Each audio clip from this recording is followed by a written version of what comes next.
Well. Welcome back to Drew Sutton Leadership Show. Today's spotlight episode is Matt Doud. Matt is a business coach and fractional COO in the Kansas City metro area, where he lives with his wife and their 3 children. A startup co-founder himself, Matt has a passion for business operations and helping entrepreneurs achieve their vision. As the founder of FreeFlow CEO, that's FreeFlow CEO, Matt's mission is to help business owners grow their business while shrinking their to-do list using systems and automations.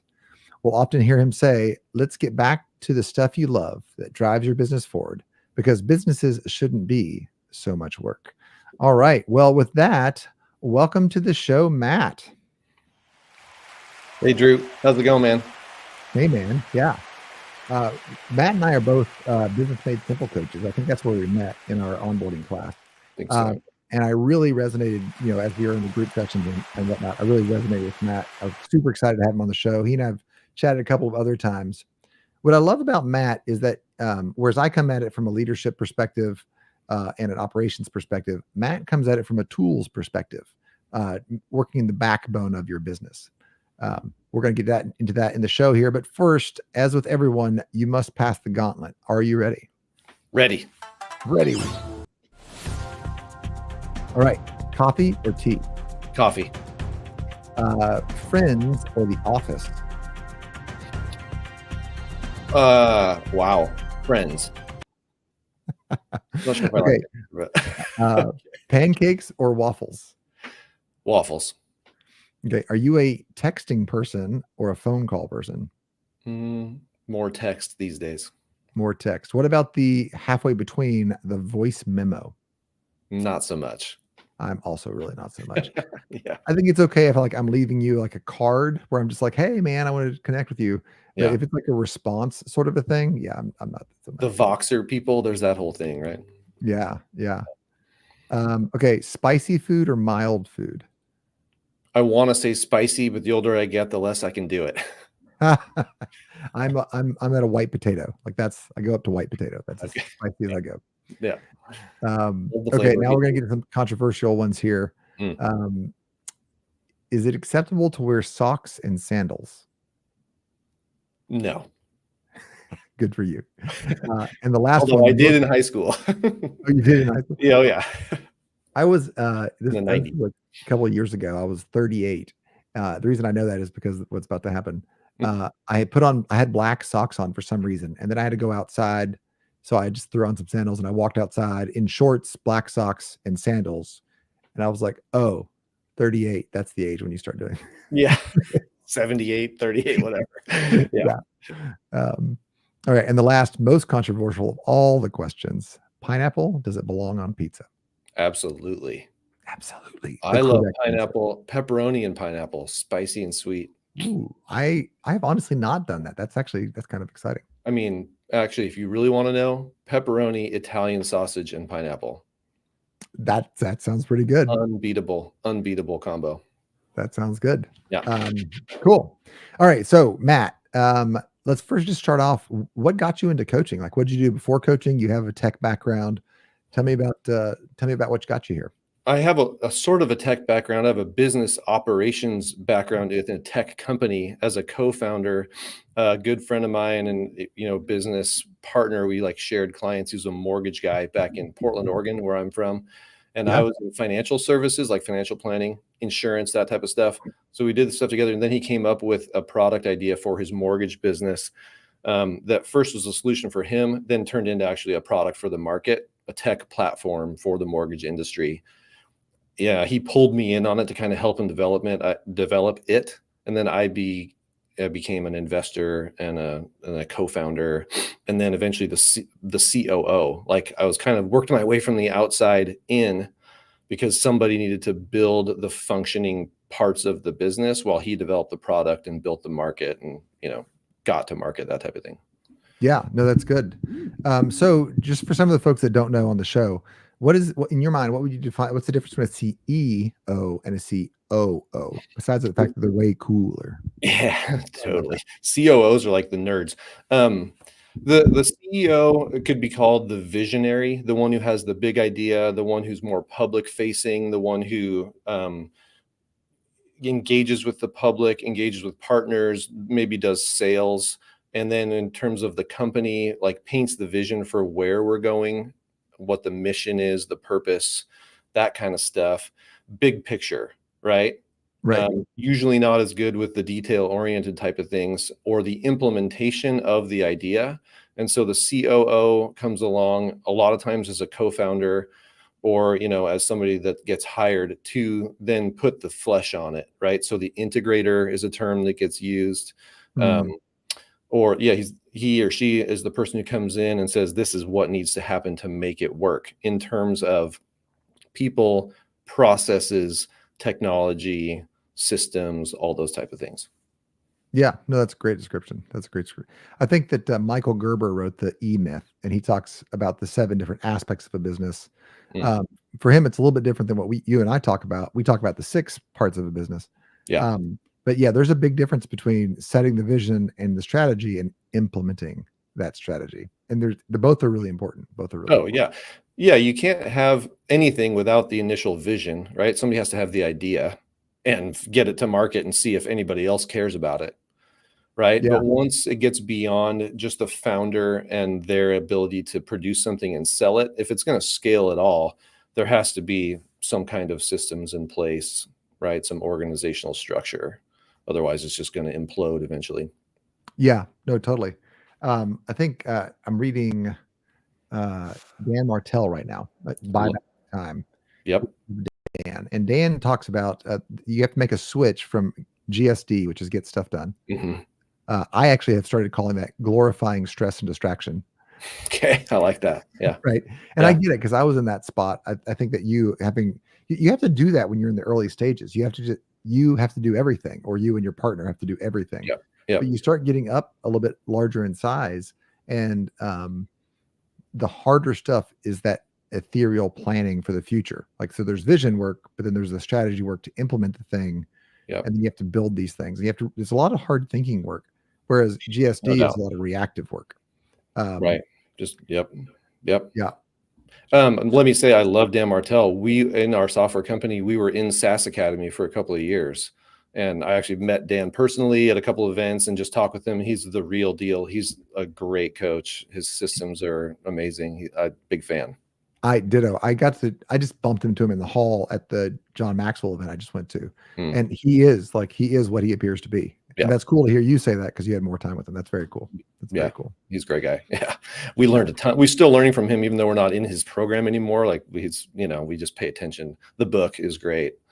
Yeah. It's Yeah. good stuff. Yep. Yeah. So, okay. So you had that tech experience, you had that launch. Then you said to yourself, I want to be a coach. So talk to me the transition Yeah. between running a company and a startup and what you're doing right now. Sure. Well, I sort of worked myself out of a job, right? Because my focus is on that growth phase. I like creating systems and implementing. I don't so much enjoy running and operating them. Things start to fall through the cracks. I'm not really oriented towards long-term maintenance. And the company got to a point where, what I brought to it wasn't as needed as it had been in those first several years, right?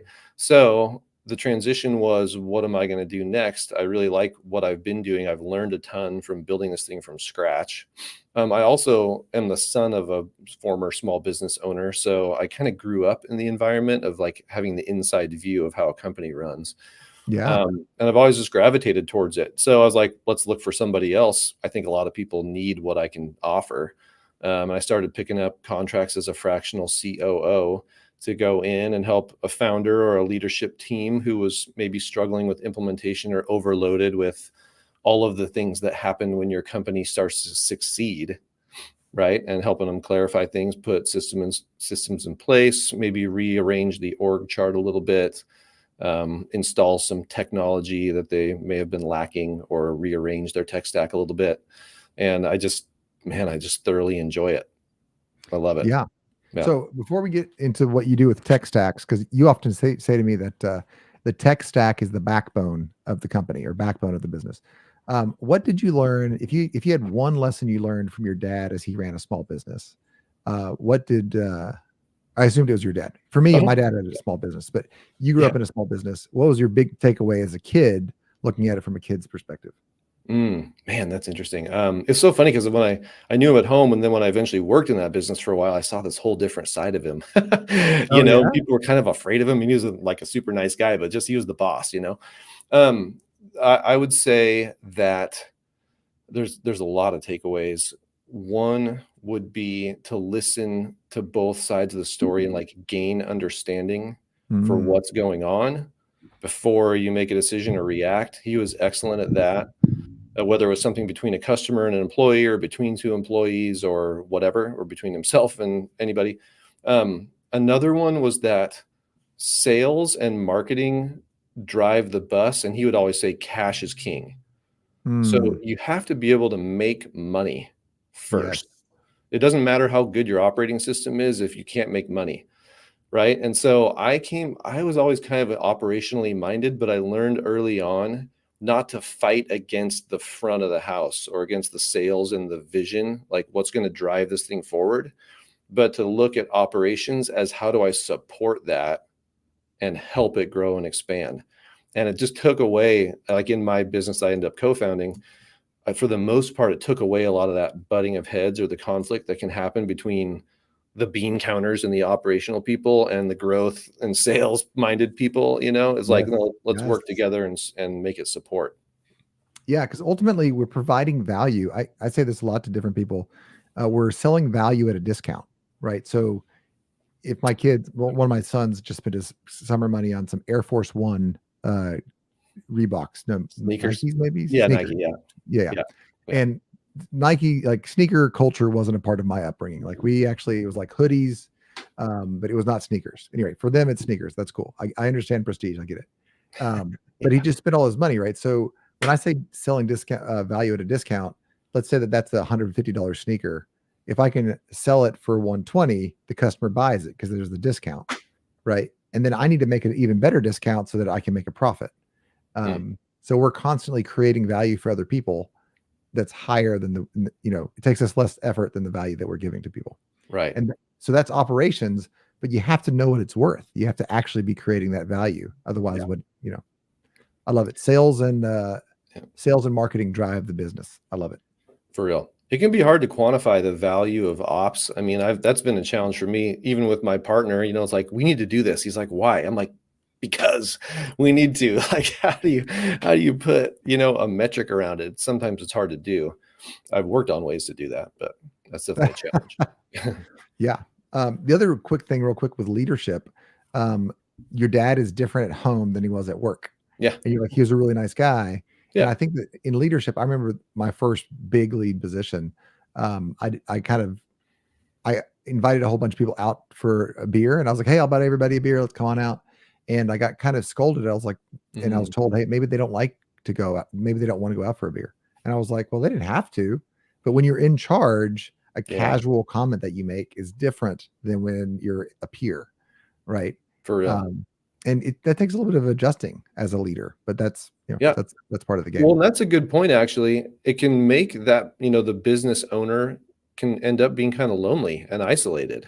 It totally happens. Yeah. Right. And so part of what we're doing at FreeFlow CEO is creating community, uh, Facebook, FreeFlow Nation. Like, come join us. That's our free community, just to have Oh, somebody to cool. talk to. Like, I find myself doing this. Like, I talk to my team about philosophical things or about strategic directional stuff, and they're like, "Yeah, sounds good." And then I realize, like, they're not the people to be talking to. They're really brilliant and sharp people, but they're Yeah. not my strategic sounding board. I need somebody outside of my organization to be like, no, that's a dumb idea. Don't do that. Or let me help you think through this as we're working on it. Right. It's like, you need that community. You need peers. Yeah. No, that's awesome. I'm going to ask you after we're done with the show to post a link to Free Flow Nation because I would love everybody to join that. Yeah. That loneliness at the top is a real thing. It's a super real thing. Yeah. And yeah, and you can't do the sounding board with part of it is they don't People you're paying. understand. It's like, it Yeah. doesn't. Yeah. And then they're kind of obligated to agree with you, and They can't really push back. It's just a weird relationship. And Yeah. anyway. And, you know, even more than that, that's definitely true. And also, like, I don't know if you do Strengths Finder, but in my Strengths Finder, I have nothing in the purple, which is the execution Oh side of yeah. it. All of my strengths are in strategic leadership, influence, strategic thinking, relationship building, but execution, no, which is kind of funny that I do COO work, but I was about to tease about that. that's why I do the front end of it, build the system and keep moving. But my team is a lot of purple people, like a lot of execution minded people. And so it's just the conversation goes differently with them than it would with people who are more geared towards strategy. Right. Yeah, no, you definitely need a community. And Yep. the other thing, we're coming off a season of the Olympics. You and I are both coaches, and what I was noticing watching the Olympics is there's two types of people that have everybody that's winning a gold medal in the Olympics has a bench full of coaches, right? For And real. there's two types of people that have coaches. There are folks that are just starting out that need some help with the basics, like individual skill, and then there's folks that are like on a team and they're trying to reach that championship level. Yeah. And there's a bunch of folks in the middle, and it's okay not to have a coach. I mean, that's cool. But if Yeah. you're trying to push to that next level, getting the coach is kind of a no-brainer because they understand the questions that you're dealing with. Yeah. They are a great sounding board, right? And they provide a peer group. Generally, the coaches have multiple clients, and they're able to really bounce those things off together. Yeah, 100%. Yeah, All right. I'm a big golf fan. Like pro golfers all have a team of coaches too. It's the same type of thing, trying to get that highest level. Yeah. Yeah. And I have one of my good friends is a caddy. And Yeah. a caddy is kind of like a tactical coach. Like Uh-huh. he's there on the Yeah. course with you. I was a caddy myself, actually. That's kind of funny. Oh, that is funny. But Yeah. it makes sense. Like I thought caddies just like carried the bags, but then I was talking to my buddy and he was telling me like it's his job to memorize the course before they go on there. And Yeah. they sell caddy books so that as a caddy you can study Yep. all sorts of interesting things. Anyway. Can I tell a quick caddy story? It actually has You part can of certainly my tell it. backstory.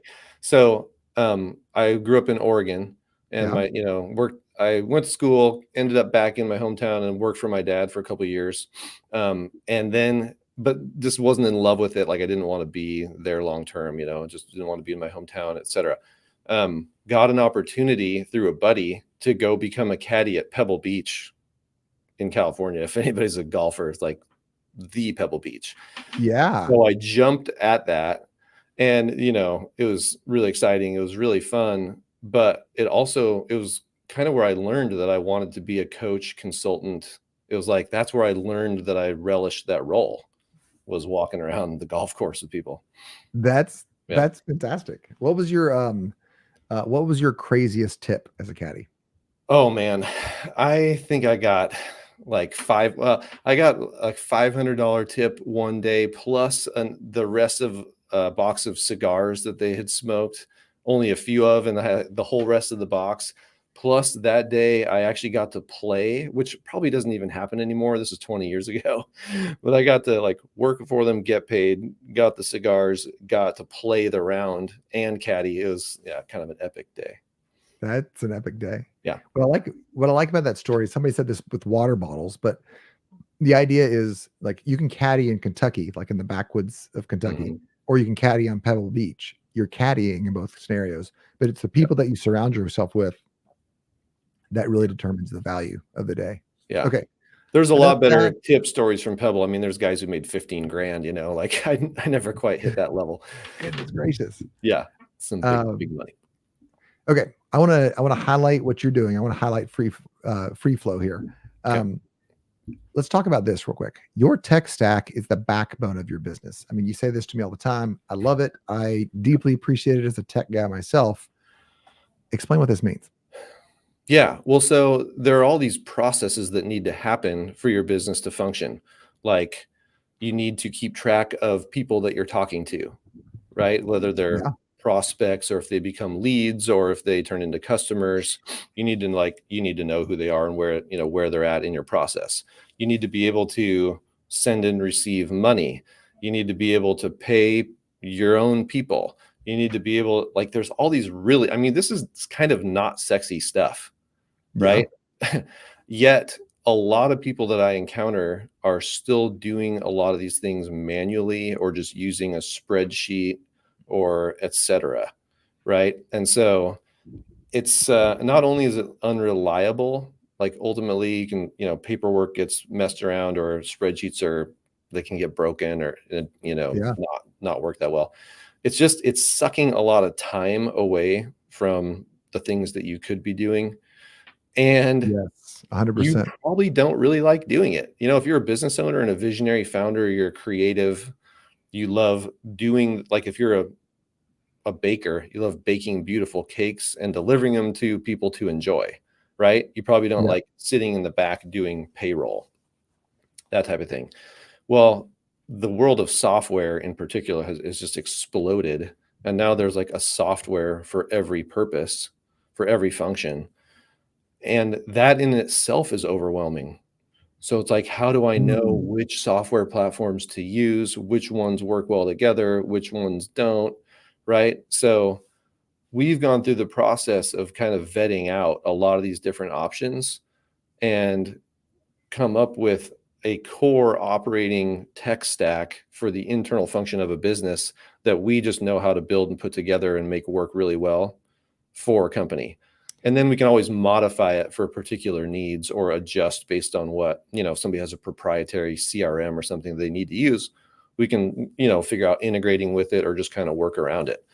But that tech stack, it just allows basic functions to happen so much more easily, so much more quickly, effectively, and without, with a lot fewer errors and that type of thing. Yeah, I want to pull this thread real quick because you glanced over it, and it is really. I've been a part of a couple of organizations that have changed their tech stack, Mm. and there's a certain amount of time. Let's just pretend that it takes a month to change a tech stack. Like we'll just say your CRM. You got to pull all your stuff from your client list from here. You got to put it over here. Let's say that you have it in Excel. You got to put it into your new CRM. Your new Yeah. CRM has to have new workflows. You have to put all it. Doing it's a mess. But what the underrated part, things that people remember is you have to research like 6 different CRMs, and they're all a little. Yeah. This one has like 5 of the things you want. This one has 2 of the things you want. This one has 3 of the things you want. Everybody starts with HubSpot, but then they realize that you have to pay for literally every module as you go. Yeah. I'm not picking on HubSpot. It's actually No, I love HubSpot, but yeah, it gets expensive. Yeah. yeah. So there's a huge cost, not just in the actual switchover, but in the decision making, right? Totally. And then when you choose this is my CRM. I know what I'm doing. Now you got to get your payment system. Now you got to get your ERP. Now you got to get your cyber system. Developing a tech stack is non-trivial. I mean, there's at least 6 decisions in every tech column, every tech silo, and they all need to talk to each other. Otherwise, you're carrying the buckets of water between, right? Right. Yeah. Exactly. So yeah, anyway, there's just huge value in having somebody else that has put it together, and that's what you guys have done with FreeFlow, right? Yeah.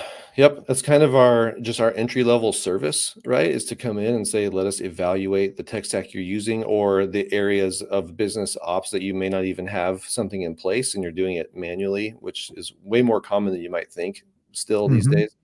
And we do the assessment and we'll give you a report and our recommendations. And that's kind of our really entry level service. And then from there, if you want, we can actually implement it with you, for you. We have some not proprietary, but we have some software that we can implement ourselves and service, and kind of become that CTO of your company, so to speak, from within. Yeah, not just on a fractional contract basis. Yeah. And I think this is going to show the link up here.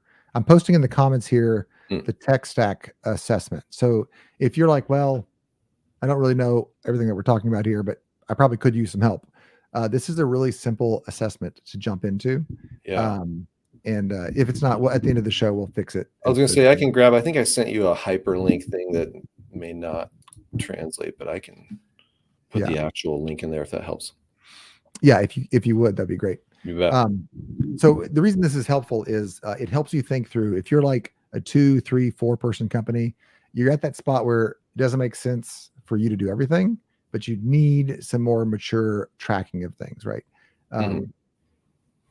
Especially it really starts happening when you're like doing handoffs. If you have 2 partners, 3 partners, 4 partners, and you guys are making some sales calls, you got people in a pipeline, probably using Trello and Excel at this point. Once you start, when it's just you can do it with your own Trello board because you got a finite number of leads. You're manually moving them. You can kind of keep them in your own head. It really starts to fall apart when you have to start passing that information across a team. So that's a great time if you're at that 4-person stage to begin these questions of what is the tech stack that really makes this make sense. Is that about right? You work with folks that are 3-4 people up. Yep. How big? What is your ideal client? Like you do 10 people? Yeah. I mean, yeah, we absolutely can. I mean, yeah, that team range 3 to 5, 5 to 7. I mean, team size it's maybe a little less of the deciding factor as business stage, which I guess they go hand in hand a lot, but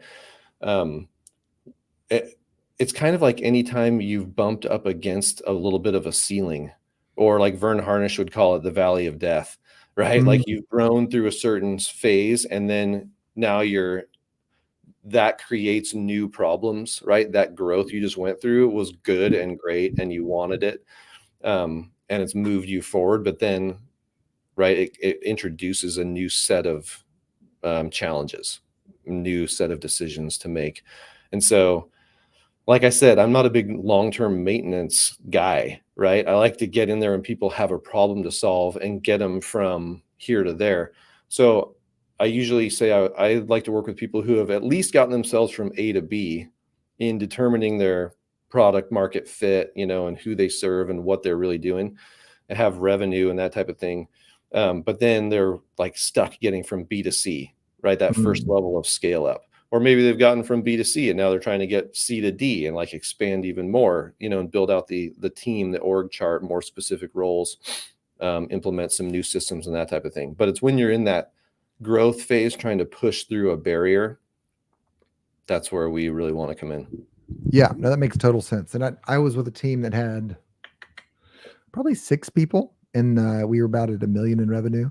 And we were hitting this ceiling. Like we added a couple more techs, but we couldn't get more flow into the tech's hands.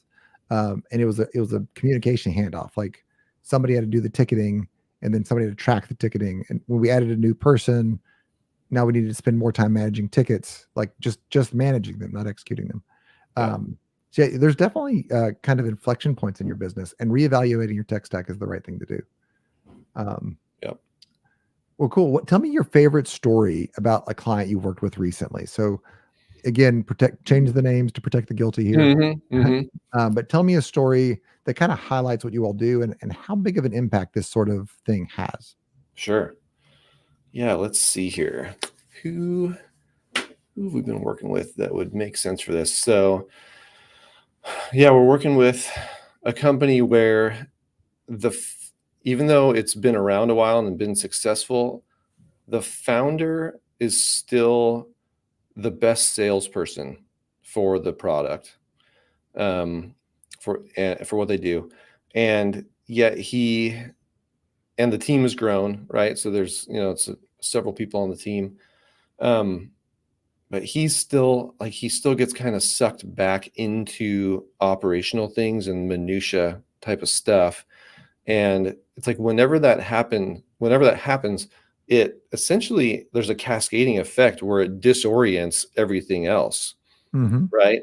And it's like he falls out of his real identity, his sweet spot, and the thing that drives the business forward the most, which is making connections out in the public, bringing on new clients, partnerships, all that kind of stuff, as well as developing the product. But it's so easy to do. Like, it's not a criticism, right? It's just a very common problem. Well, and when you're one person and you're great at sales, you need to take time off and you need to make a sales flyer, and you need to take time off and you need to make sure that you're, maybe Amazon or whoever your subcontractors are that make you work, right? Because that's just you, that's GSD. But as you start spooling up, we need a constant deal flow. And every time you disrupt the deal flow, that's so much more expensive than whatever it is that you're solving, right? Yeah. Because that's what feeds the company. And again, to your point, A, it's easy to do, and B, it's not really a bad thing. but Hmm. it is what's going to cap your company. If you're trying to make it to that next level, you have to smooth out those flows. And sometimes those flows are at the very beginning, the sales, and sometimes that flow is on the end, which is the delivery. Yeah. Um, yeah, but I Yeah. love that. So you Well, worked with so them. what's that? Yeah. Yeah. It's funny because it typically, and this is one reason I'm talking about this, it's just very typical. It works. You work your way back up to what's going on with the founder or the leadership team. But a lot of times with our clients, it's the founder, and getting the founder reoriented into the things that they do best are Mm, really the best for the entire enterprise, right? Because then they're really good at it. It's kind of what got them there, but you forget and you get yep. pulled out of it, right? And then you're doing things, but the things you're doing are taking too long and you're not doing them as well as somebody else would do them, but it feels like I should be doing this because it needs to get done. So we really help reorient the founder a lot of times into eliminating distraction and staying in their lane, right? And then a lot of times there'll be a software system or a new platform or something that comes in to help that as well, or to pick up the slack of what they're now leaving alone, what they're not going to touch. And in the larger operations like this one, there's also going to be some reorienting of roles and responsibilities within the employees. Yeah, I'm going to use that to kind of jump on this thing that you say. Is your business beginning to own you? Yeah. Right. Yeah. And I have a phrase which is slightly different, which is R&R, rest and relaxation. R&R is in the R&Rs, is roles and responsibilities. Right.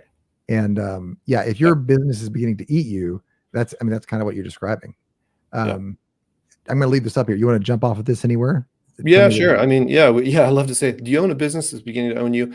And it's kind of interesting because everybody thinks they want to scale. Everybody thinks they want to make more money, and that is true usually.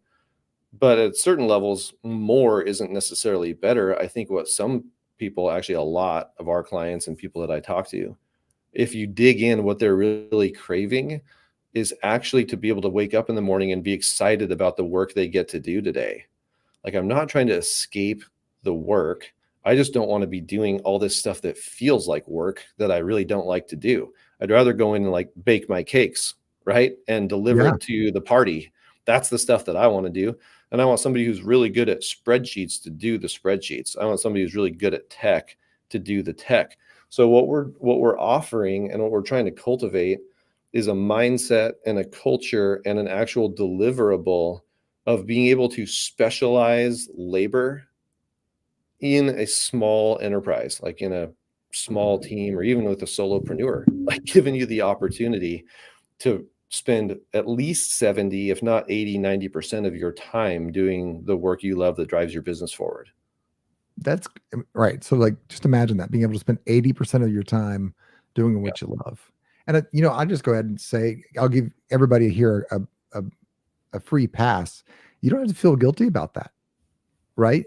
If Yeah. you're great at it, that's the beauty of business is you build a team that kind Yeah. of fills in the backside and don't like, for me, when we had about 15 people under me, I would feel guilty that I was passing off certain duties that I hated Hmm. to specifically to Betsy. She was fantastic. And I'd Yeah. be like, "Can you do this for me?" But you know what? She loved it. Like Yeah.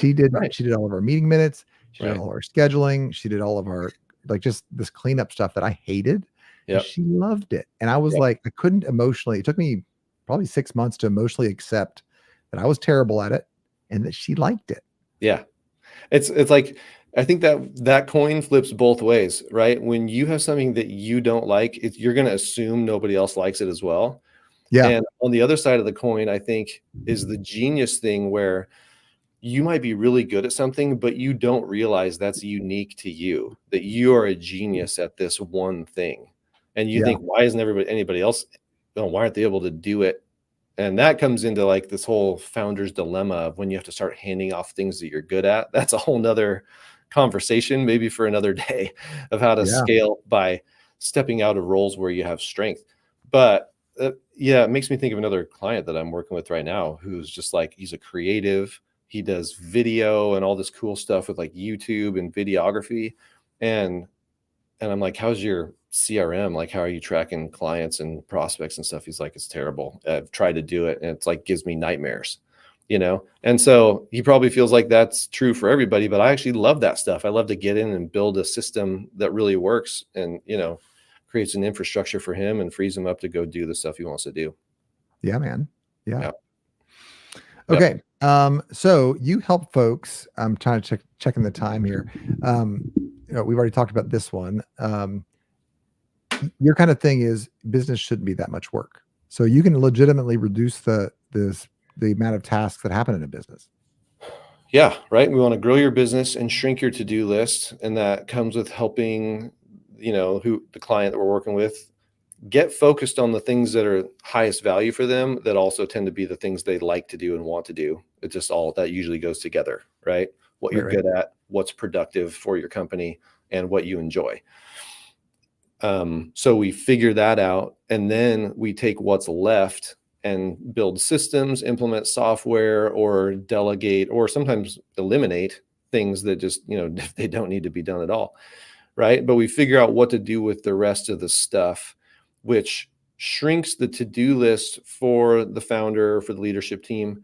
It's doing more time spent doing fewer things, right? So instead of lots of time scattered between all this stuff I got to do.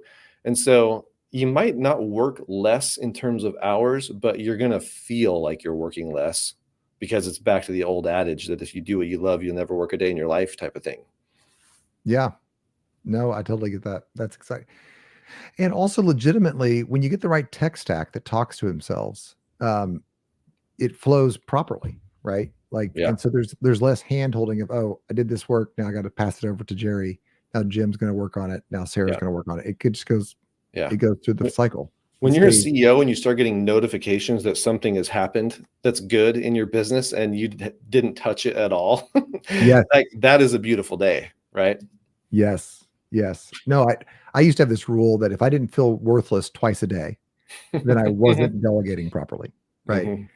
Because my work was all 60 and 90 days out. My work was, let's read the contract, make sure it makes sense. Let's pick the right software to make sure that makes sense. But every time I sat down to do work, the whole organization would kind of grind. I can get away with it for like 5 days. Yeah. But then the whole organization would kind of grind to a halt because I needed to make decisions that I wasn't prepared for. So getting to that spot, I love how you phrased it. Getting emails that things were done, getting alerted that it was taken care of.